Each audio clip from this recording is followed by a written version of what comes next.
Hey, welcome back to the vlog. My name is Mike, and I've been a full-time video professional since 2018.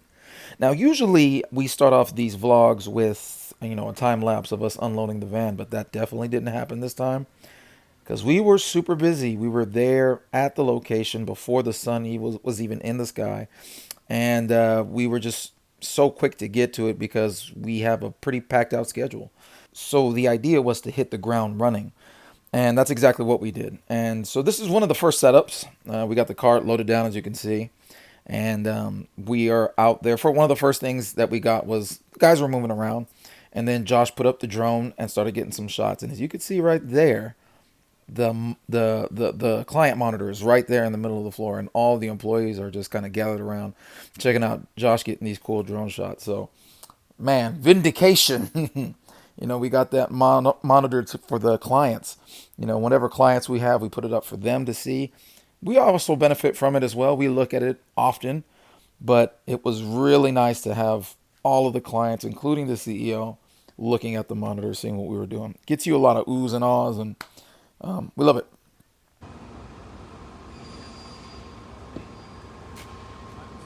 Now, this client is an excellent client. And I've been wanting to make this vlog for, we filmed this last month.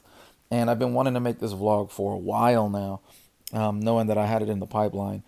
And the reason why I wanted to make it because they're just such a great client. This is what Josh and I have been kind of throwing the term around is they're the dream client, in the sense of, and I think we all can relate to this if you've been in the industry, for any length of time at this point. When you first start out, you start out on the low end. And I've kind of given my philosophy as if I were to do it all over again, I would start off by giving free work to show what I could do. But that's not what I did in the beginning. What I did in the beginning is I just started on the low end. Hey, I could produce this for you, and so I'll charge you this much, trying to pay my dues, blah blah blah. But that's not what I would do. I would give away free work to show what I can do and then charge what I'm worth. But the point I'm trying to get at here is we've all dealt with the clients that paid $200, $400, and $600 for relatively big jobs. And often when you're doing production and editing, it's like they want everything and the kitchen sink for their relatively low amount of money. And those are the kind of clients you end up pulling your hair out with. And it's just rough. It's a rough go at it because for them, two, three, $400 is a lot of money versus clients who have large budgets. As you can tell, this is by the client's facility. It's not a small scale operation by any means. And so when they contacted us and they told us what they want, Josh was able to give them a number that was or what would seem relatively high to many other companies, but it definitely wasn't for them. In other words, it was a number that they could work with. It was like, fine, no problem. Where's the contract? Let's sign it. Let's get this done. We want to get this on the road. And that's what we loved about the client. And the other thing that we loved about this client and why they're a dream client is they told us, hey, this is what we're looking to do. This is what we want to do. We have a couple of things in mind. These are the ideas. And we said, cool. We took that. We took our notes. We ran with it. We said, this is what we're going to do for you. We can make this, and this happen. And they said, great. And then we delivered for them. That was it. They didn't come back and try to be, all up in it with the creative process. They were like, hey, whatever you guys are doing, we're cool. We trust you. We trust your guys' vision. And they also weren't in the mix like, hey, get this shot, get that shot, get that shot. Rather, it was like, cool, we trust what you're going to get. If we told them, hey, we want to do this, have your employees out here to do that, they were completely down with it. And of course, they had suggestions like, hey, can we get the vans in front of the building and get a drone shot? Absolutely, of course. But and then there was even a time where I was on set. I mean, excuse me, on location, and they were like, hey, I know you guys are doing your thing, and I don't want to get in the way of that, but here comes the truck with the heavy machinery. Maybe you want to get a shot of that? I was like, absolutely, because it showed the scale.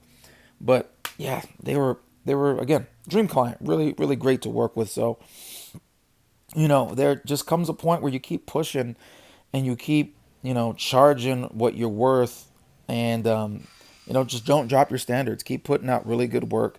And that's going to happen for you. You know what I'm saying? You're going to attract the clients that you need for your business. So, but I digress. So back to the production. The production was great. We had a great time. I often keep kind of pinching myself, saying stuff like, I can't believe we get to do this for a living, you know, making films for people, for businesses, and getting paid to do it is fantastic. And I thank God for it. But the production here, what you could obviously see, I'm running gimbal cam for pretty much most of this day. And Augie, who was with us on this shoot, shout out to Augie, he was running the FX6 with the long lens. And Josh was directing behind the monitor, just kind of calling out the shots. And one of the other things that we're also running in this production is the new Hollyland SC Globals, which are basically the headset comms, but they're not the C1 or the C1 Pro. And they really worked great, and they were very helpful for us on location. We're not having to yell at each other. We're able to just talk to each other and so on and so forth. So they're really good. So for this production, we had planned, I think we planned about 3 days for production. That was much, much, much better. The latching is the part that he's like. The planning is what really made the difference in this shoot. The planning that we used to do, you know, back in the day, you know, maybe a couple years ago or so, was we would make a shot list, and that was the pre-production. You know, we would talk to the client. What do you guys want? What do you need? This is what we need. Okay, fine, that's good. And then we would create a shot list saying, you know, we're gonna go to location, we're gonna go on site, and we're gonna catch person A doing something. And then that would be, you know, we're also going to catch B-roll of, you know, a truck. We're also going to catch a B-roll of welding, you know, and it's just general. And it's like when we get on site, then we'll improvise versus, you know, and other times it was more planned out, but that was the general idea. Versus what we did here, we took the time to script out everything as if it was a scripted commercial, even though it wasn't. This was going to be aired as a commercial, and they're going to use it on their website, so on and so forth. But it wasn't a commercial with actors. These are real employees who are actually working on the job, and they you know, the bosses came to them and said, "Hey, can you do this for the video guys?" Right? And you've done it. You've probably done it a bunch of times, so you know what I'm talking about. But what we did in the planning was Josh and I sat down and say, okay, what are we going to get? We're going to get, they said they wanted to focus on this. So what we're going to get is we're going to get this and we're going to get that. And what we did was for the pre-production, we also did a walkthrough. So we knew that like this machinery right here is for the prefabrication and the laser cutting. And so what we decided was, okay, we're going to get some footage of that machine. So instead of just like walking around the machine, getting a parallax or whatever, we decided we're going to get somebody working the machine. So he's going to be pressing some buttons and so on and so forth. So it wasn't so much improvising as we know what we want to capture and we want to make sure we get the guy doing it. Shout out to our awesome crappy rig right there for our iPad because we forgot the iPad holder at home. So gaff tape, you know, mends the world. It does everything.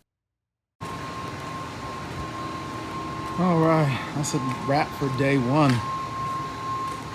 Whew. Not a whole lot of B-roll or behind the scenes footage that I could get to you because we were crazy busy, but you know, we did it. Day one. And I got some more to shoot on day two. We just broke down everything. Josh is backing up the van with the new colors on it if you haven't seen it. Of course you haven't seen it. This is fresh, yesterday. So this is how we branded it. We decided to forego a wrap and just hit it with decals. Because where we're from, the sun in our area, it cooks wraps. So decals. So when they die and they get all janky and faded, get some more. Yeah, I've been wanting to show that to you guys. We finally got it branded. And it's not overly done. It's just enough. So when you're sitting in traffic, people can see your logo. They can see what you offer, and then you can scan the QR code and go straight to the website. So that was pretty cool. Now, as I said earlier, there wasn't a whole lot of B-roll for it being a full day of production. We could have got more, but I also got to thank Augie for just kind of taking my camera and going for it. This is day 2 of the production, and this is where we get to the client's house, and we're going to shoot like a residential plumbing scene to get more scenes that we planned for in the pre-production. Also, we didn't get any more B-roll of that because we were just so concentrating on getting those shots that we ended up not filming any more B-roll. So, fast forward to the middle-ish portion of the day, and as you can see back there, that is a Tesla Cybertruck, and that's exactly what this company did. They came up with a great plan for their employees to kind of reward the employees for their good service. Is they can drive the truck around for a few months at no cost to them, as kind of a reward for employee of the quarter or something like that. And so it's really cool. A Tesla Cybertruck, awesome. So we shot this in a hangar with the cool American flag right there in the background. Really nice looking. Everything went out really well. We did some interview. We did lots of B-roll of the car, and it was fantastic. Anyway, so yeah, the process of planning here was just a whole lot better than before. And that's why we were able to schedule enough time to set up, to break down, to get the shots that we know we wanted. When you improvise, it's like, well, I hope we got enough shots. And if you do your job well and you're improvising like that, then what you're going to end up doing is overshooting like a lot because you want to make sure you got enough, and you overshoot a lot, and so that takes more time in production. And then if you're editing that or someone else is editing it, now you have to comb through a whole lot more of the footage in post to find what you need, versus when I know what I want and I have a very detailed shot list and or storyboard or both, then I know what I'm going to get when I get on location. It works. It works. And here are some of the frames for the finished product of the promo spot that we did for them. And I think everything turned out very, very well. And that's all due to the planning and the time for production. Okay. So here we are. Got the camera hooked up to the monitor. And then I got transmission and another monitor because we're about to do some car shots on the cheap. In other words, the budget didn't have enough to hire some professionals that we know to get the tilt-a hydro arm and the whole camera car. So we are the camera car. And I will just be sticking my arm out the window with this big rig and getting the shots. So let's hope this turns out really well. Can't lie, as you know, I've talked about on this channel before, I'm a budget filmmaker, and there are times where, hey, we got to get what we need to get to make things happen. And there's other times where I'm like, hey, budget filmmaker, here we go. And this is one of them. We did not budget, or we didn't have it in the budget to hire the film crew that does car stuff, like I just mentioned. But we definitely wanted to get these rolling shots, and we wanted to do it well. In other words, we wanted it to look good. So that's what we did here. Lost my hat. I know you saw that. Lost my hat. So that kind of sucked. But yeah, we became the camera car. All right, we're done. But Josh saw a shot that he wants to get, so he took the gimbal, and he's going to get him going off into the sunset. Let's see what he gets. Nice. Nice. Nice, yeah. It's a little underexposed, but I can lift that up in post. Very nice. Hey, hey, hey. Looks good. Well, I lost my hat in the filming, sticking my arms and head out the window. It's ideal to get a camera car and the proper tools and crew that you need. But hey, this was kind of a last minute thing. of, hey, let's get these rolling shots. And it wasn't in the budget to hire the folks, so we just went ahead and did it ourselves. Well, we did it, or I should say Mike did it, because he was the one breaking his arms and shoulders, hanging this thing out the car for the last 45 minutes. But hey, we got some killer shots. It looks sick. The client loved it. We love it. Everybody's happy. It was a great shot you just got there, by the way. This is a great shot right here.